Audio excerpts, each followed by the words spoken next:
చిత్తూరు జిల్లా పలమనేరు వద్ద గంజాయి రవాణా కేసులో పోలీసులు 4గురిని అరెస్ట్ చేశారు. వీరి వద్ద నుంచి 4 కేజీల గంజాయి స్వాధీనం చేసుకున్నారు. స్వాధీనం చేసిన గంజాయి విలువ సుమారు 80,000గా ఉంటుందని అంచనా వేశారు. ముద్దాయిలలో 2 అన్నమయ్య జిల్లాకు, మరో 2 చిత్తూరు జిల్లాకు చెందినవారు. నెల్లూరు నుంచి గంజాయి తెస్తున్నారన్న సమాచారం ఆధారంగా తహసీల్దార్ ఇన్భానాథన్ ఆధ్వర్యంలో ఆంజనేయ స్వామి గుడి వద్ద బస్సులను తనిఖీ చేసి వారిని పట్టుకున్నారు. అరెస్ట్ అయిన వారు పొంగనూరు పరిసర ప్రాంతాలకు గంజాయి సరఫరా చేస్తున్నట్లు వెల్లడించారు. గతంలోని వీరిపై పలు కేసులు ఉన్నట్లు డీఎస్పీ డేగల ప్రభాకర్ తెలిపారు.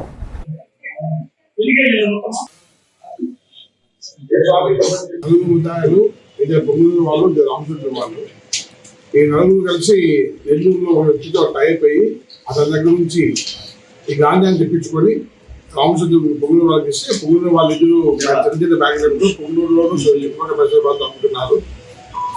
ఇన్స్పెక్టర్ ఇన్ఫర్మేషన్ సెటప్ చేసి ఈ రోజు వాళ్ళు ఆ బస్సులో నుండి ట్రాన్స్పోర్ట్ చేసుకొని వస్తున్నప్పుడు వీళ్ళందరూ 4 రెడ్ హ్యాండ్గా 4 కిలోల గాంజా పట్టుకోవడం జరిగింది. ఈ 4 డిమాండ్ చూపిస్తున్నాము. ఎవరైతే వీళ్ళకు నెల్లూరు నుంచి పెడుతున్నారో అతను కూడా కేసులో ముద్దాయింపుకోవడం జరిగింది. అతను కూడా తొందరలో పట్టుకొని దీని ఉన్న చైన్ లింక్ మొత్తం అంతా బయట తీశారు. ఆ కిలో 20,000 కొన్న వీళ్ళు, ఈ 4 కిలోలు కలిసి 80,000 వీళ్ళు కొన్న వేరే సార్. ప్రీవియస్ కేసులు ఏమైనా ఉన్నాయి సార్? వీళ్ళపైన పాత కేసులు ఏమైనా ఉన్నాయా సార్? వీళ్ళు పాత కేసులు అలాగే ఒకరి మీద 2 అలా కేసులు ఉన్నాయి, సస్పెండ్ షీట్స్ ఉన్నాయి. మిగిలిన వ్యక్తుల పైన కూడా ఒకసారి పూర్తి మన పోలీసు ప్రజలు కాకుండా మరి ఎక్కడన్నా మీది కేసులు అది కూడా విచారిస్తారు సార్. వీళ్ళు 4 ఇంకా ఎవరు అమ్మే వాళ్ళు A5 అని చెప్పి నెల్లూరులో ఒక వ్యక్తి ముఖ్యంగా వీళ్ళకి ట్రాన్స్పోర్ట్ చేస్తున్నారని చెప్పారు. అతను డీటెయిల్స్ తీసుకోవడం జరిగింది.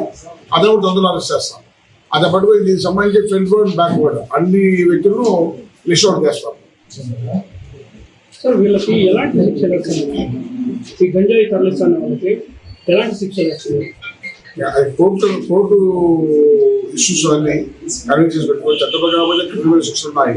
అది ఉన్న వీటిని బట్టి ట్రాన్స్పోర్ట్ బట్టి కేఎస్ పెట్టి వెయిట్ బట్టి వాళ్ళ ఆఫెన్స్ నోటిని బట్టి 10 years పనిష్మెంట్ ఉంది. ఈ 4 kilos కాదు 10 years punishment, 1 lakh fine amount court ఉంది.